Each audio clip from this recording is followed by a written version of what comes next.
सिवान में ईद मिलादुन नबी को लेकर प्रशासन पूरी तरह अलर्ट पे है। डीएम विजय प्रकाश मीना और एसपी भारत सोनी की संयुक्त अध्यक्षता में शांति समिति की बैठक हुई। प्रशासन ने साफ कहा है किसी भी जुलूस के लिए लाइसेंस लेना जरूरी होगा। डीजे, ऑर्केस्ट्रा, हथियारों का प्रदर्शन, अश्लील कार्यक्रम और भड़काऊ या सांप्रदायिक टिप्पणी पर पूरी तरह रोक रहेगी। सोशल मीडिया पर 24 घंटे निगरानी होगी और अफवाह या आपत्तिजनक पोस्ट करने वालों पर तुरंत कानूनी कार्रवाई की जाएगी। वहीं संवेदनशील इलाकों में पुलिस बल की तैनाती के साथ लगातार बाइक पेट्रोलिंग होगी। प्रशासन ने लोगों से शांति, भाईचारा और सौहार्द बनाए रखने की अपील की है। आप खुद सुन लीजिए सिवान के नए एसपी और डीएम क्या कुछ कह रहे हैं। जो शांति समिति की बैठक में जो गृह विभाग का हमारा आदेश निकले हैं, साल टाइम टू टाइम जो पीएचक्यू के भी जो आदेश निकलता है पुलिस मुख्यालय के, उन सभी के लिए अवगत कराया गया है। और इन सभी लोगों से भी हम लोगों ने फीडबैक लिया है कि कहाँ कहाँ जो है क्रिटिकल पॉइंट्स हैं और कहाँ कहाँ संवेदनशीलता रहती है। तो सभी सदस्य लोगों ने हम लोगों को काफ़ी इम्पोर्टेंट फीडबैक दिए हैं और उस पर हम सभी लोग कार्य करेंगे। और डीजे और जो ऑर्केस्ट्रा है उस पर पूर्ण प्रतिबंध रहेगा। और हम लोगों ने यह भी सहमति ली है कि जो तलवार वगैरह जो यूज की जाती है उस पर भी हम लोग जो है उस पर प्रतिबंध, लाइसेंस की जो कंडीशन है उसका अनुपालन करवाएंगे।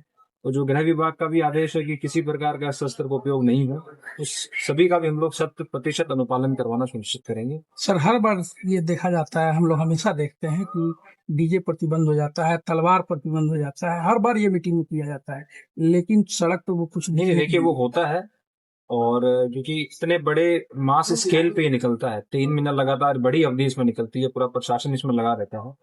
तो कालांतर में भी बहुत सारी प्राथमिकी दर्ज हुई है, कार्रवाइयां जो है वो की गई है, जिनके द्वारा तलवार यूज किया गया है, डीजे यूज किया गया है। और पूर्व में भी बहुत सारे एफआईआर में डीजे वीजे सीज भी किया गया है। और हमारे यहाँ बहुत सारा जो है अन्य विभिन्न थानों में कांड दर्ज किए गए हैं। निरोधात्मक कार्रवाई भी की जाती है, तो उपयोग किया जाता है तो लगातार कार्रवाई भी की जाती है। और इस बार अगर इसका हम लोग देखेंगे तो और हम जो स्ट्रिक्ट एक्शन में लेंगे। कुछ सेंसिटिव एरिया है सर, जो ब्लॉक है, कुछ सेंसिटिव ब्लॉक है, उन जगहों पर ब्लॉक के गांव में जो निकलते हैं जुलूस, जैसा कि हथौड़ा है, बढ़िया है, हमेशा ये देखने को मिलता है कि वहाँ कुछ ना कुछ हो ही जाता है। देखिए, प्रशासन अपना पूरा एफर्ट लेता है, सभी रिसोर्सेज का डिप्लॉयमेंट करता है, सभी संसाधन का उपयोग करता है। लेकिन जैसा कि आपको पता है, जो स्केल पे ये निकल रहा है, 3 महीना की इसकी अवधि, तो बहुत बार ऐसी घटनाएं होती है। लेकिन प्रशासन का रिस्पॉन्स उसमें जो है हम लोग ये इंश्योर करें कि त्वरित हो। घटना हो जाए तो हमारा रिस्पॉन्स जो है वो तुरंत होगा, तो घटना को हम जो है फैलने से रोक सकते। आज हमने जिला शांति समिति की बैठक आयोजित की है। आप सभी लोग अवगत हैं कि हम ये आगामी 30 त्योहार जो पर्व चालू होने वाले हैं उनको ध्यान में रखते हुए आज हमने ये बैठक की। और आज सभी समिति सदस्यों से बहुत ही महत्वपूर्ण सुझाव और सर्वसम्मति से हमने कई निर्णय लिए हैं, जैसा कि आपको अवगत कराया गया है।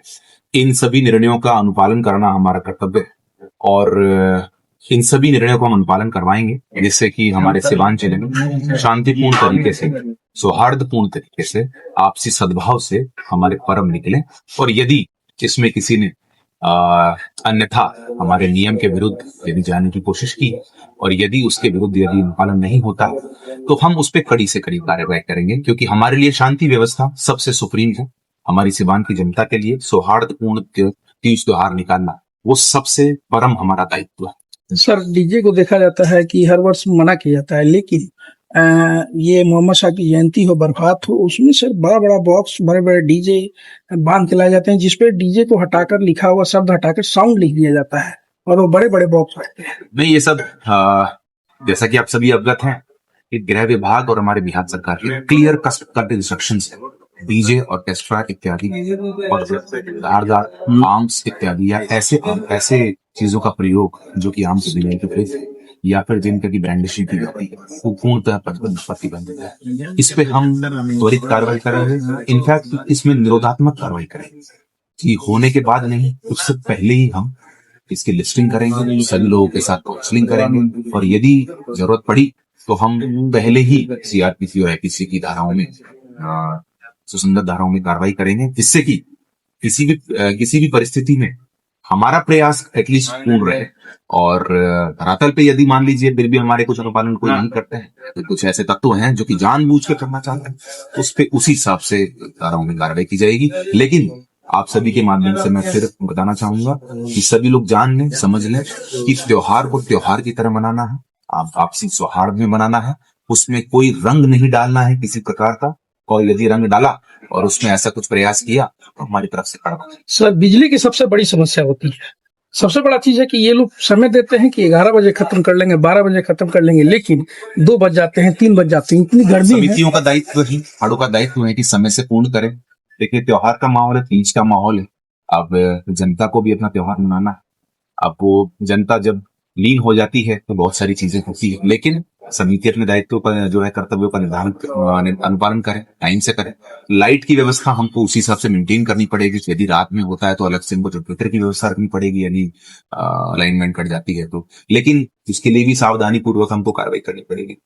सारे अखाड़े जो है समय पे सारे काम करें और हमारे जो है बिजली विभाग भी उस हिसाब से पूरा सजग रहेगा, जिससे कि बहुत